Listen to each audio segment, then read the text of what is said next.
तक इसकी सेवा करनी पड़ेगी। सोते समय भी अपना बैग अपने साथ लेकर सोती है, आखिर चुराऊं मैं कैसे? दादो, दादो, चलिए ना, मेरा बॉल उस पेड़ के पास खो गया है, आप चलकर मुझे ढूंढ कर दीजिए ना दादो। हाँ हाँ जुगनू बेटा, चलो।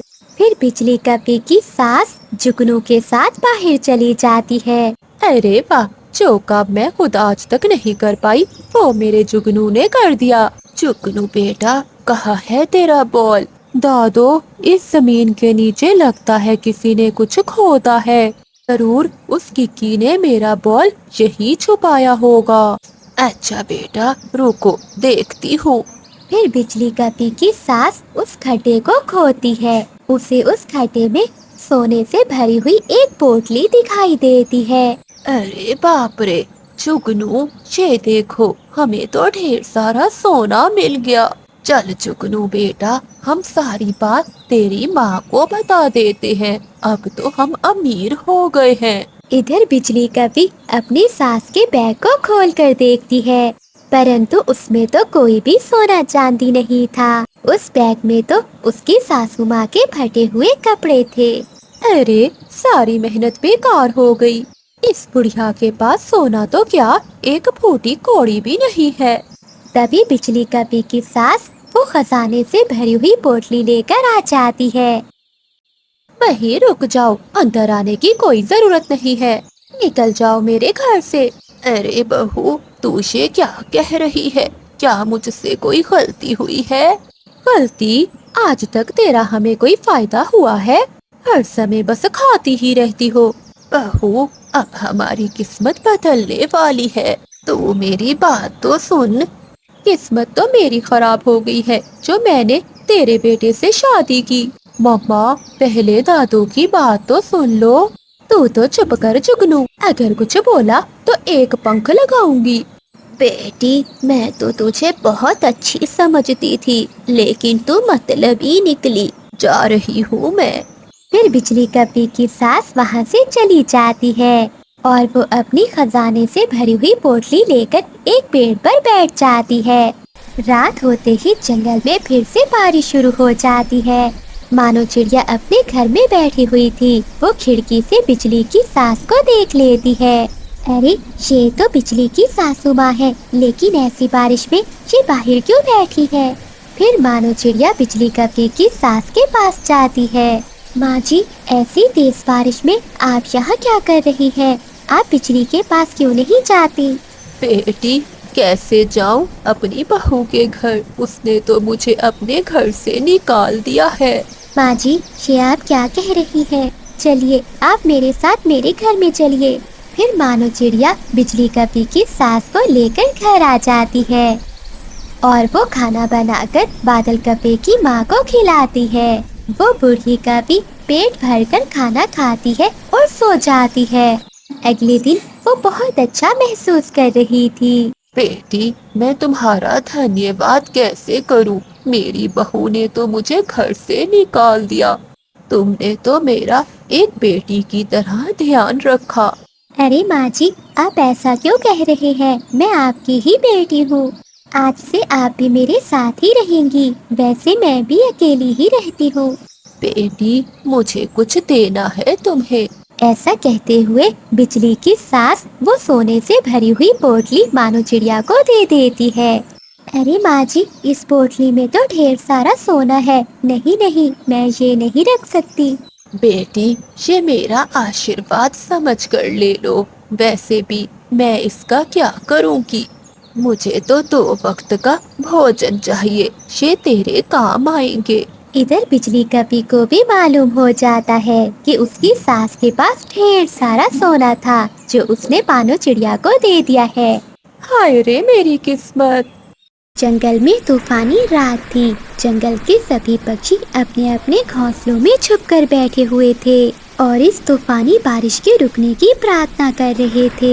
इसी तूफानी बारिश के बीच में एक ऐसा परिवार भी था जो सभी पक्षियों से ज्यादा घबराया हुआ था। मानो बस आज की रात किसी तरह से बीत जाए, सुबह होते ही मैं अपने परिवार के लिए कोई सुरक्षित घर ढूंढ लूंगा।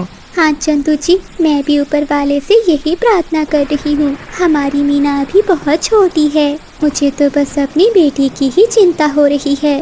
बार बार हमारा घोंसला हिल रहा है, कहीं हमारा घोंसला पेड़ से नीचे ना गिर जाए। चिड़िया की चिंता ठीक साबित होती है, थोड़ी ही देर में उनका घोंसला नीचे गिरकर टूट जाता है। मानो चिड़िया और चंदू चिड़ा किसी तरह से अपनी बेटी को तो बचा लेते हैं, लेकिन घोंसला ऊंचाई से गिरने की वजह से उन दोनों की मृत्यु हो जाती है। अपने माता पिता को ऐसी हालत में देखकर नन्ही मीना फूट फूट कर रोने लगती है। मीना के रोने की आवाज सुनकर कबूतर और कबूतरी वहाँ आते हैं और उसे चुप करा के अपने घोंसले में ले जाते हैं। मीना बेटा, तुम अभी बहुत छोटी हो, इसलिए बारिश रुकने तक तुम मेरे घोंसले में ही रह सकती हो। उसके बाद तुम अपना इंतजाम कर लेना। वो कबूतर और कबूतरी अच्छे पक्षी थे। अनाथ हुई मीना को वो अपनी बेटी की तरह ही पालते हैं। कुछ ही महीनों में मीना बड़ी हो गई थी। अब वो अपने लिए भोजन लाने लगी थी।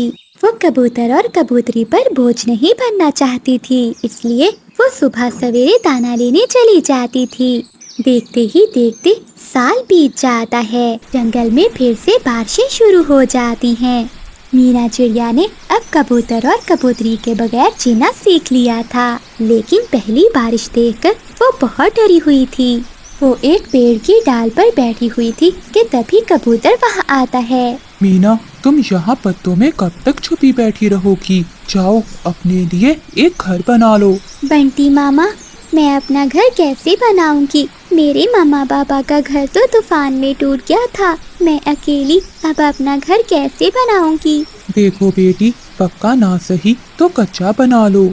अगर ऐसी बारिश में भीगती रही तो बीमार हो जाओगी। हाँ, ठंड तो मुझे बहुत लग रही है और ये बादलों की आवाज़ सुनकर तो मेरी जान निकली जा रही है। अब अच्छा यही होगा, मुझे खुद ही अपने लिए एक घर बनाना होगा। अगले दिन से ही मीना चिड़िया तिनके लाकर अपना घर बनाना शुरू करती है। बादल कौवा और बिजली कौवी ये देखकर चिढ़ जाते हैं। बादल जी, देख लो, कर लो बात। अब ये भिखारी चिड़िया भी हमारे पड़ोस में घर बनाकर रहेगी। हमारे पक्के घरों के बीच में ये चिड़िया का कच्चा घर कितना बुरा लग रहा है। चलिए, चाहे जो भी हो जाए, हम इस चिड़िया का घर यहाँ नहीं बनने देंगे। तभी बादल कौवा और बिजली कौवी मिलकर एक योजना बनाते हैं। बादल जी, आज तो बहुत मजा आ गया। कितने मजे के मीठे मीठे आम खाए हैं। रोज ऐसे मीठे मीठे आम मिल जाए तो मजा ही आ जाए। वो बुलबुल तो आज पूरे जंगल को मुफ्त में आम खिला रही है। बिजली कौवी की बात सुनकर मीना चिड़िया उनकी बातों में आ जाती है और आम खाने के लिए बुलबुल के बागीचे में चली जाती है। बादल जी, जल्दी करो, इससे पहले कि वो मीना लौट आए, उसका घोंसला गिरा दो। फिर बादल कौवा मीना का घोंसला नीचे गिराकर तोड़ देता है। उधर मीना चिड़िया बुलबुल के बागीचे में जाकर आम खाने लगती है, लेकिन बुलबुल उसे देखकर शोर मचा देती है। अरे अरे, देखो तो, ये चिड़िया मेरे बाग में आम खा रही है। देखने में तो कितनी भोली है, लेकिन काम तो देखो इसके चोरों वाले हैं। बुलबुल का शोर सुनकर सभी पक्षी वहाँ आ जाते हैं। आप शोर क्यों मचा रही हैं बुलबुल काकी? मैंने ऐसा क्या किया है? अच्छा, एक तो मेरे बागीचे से आम चुरा कर खा रही है और ऊपर से पूछ रही है कि मेरी गलती क्या है। अरे काकी, ये आप क्या कह रही हैं? मुझे तो बिजली आंटी ने कहा कि आप आम की दावत दे रही हैं, इसलिए मैं यहाँ चली आई। आप ही बताएं, क्या कभी मैंने आपके बागीचे से चोरी की है? हाय हाय, देखो कैसा जमाना आ गया। एक तो चोरी, ऊपर से सीना चोरी। खुद बैठी आम खा रही है और बदनाम मुझे कर रही है। बिजली आंटी, आप झूठ क्यों बोल रही हैं? कोई भी पक्षी मीना चिड़िया का विश्वास नहीं करता और मीना रोती हुई वहाँ से चली जाती है। जब वो अपने घोंसले के पास जाती है तो अपने घोंसले को नीचे टूटा हुआ देखकर हैरान होती है। ए ऊपर वाले, मेरा घर किसने तोड़ दिया है? मैंने भला किसी का क्या बिगाड़ा था? अब मुझे फिर से बारिश और तूफान में ऐसे ही रात बितानी होगी। मीना बैठी ऐसे रो रही थी, तभी बिजली कौवी और बादल कौवा हंसते हुए वहाँ आ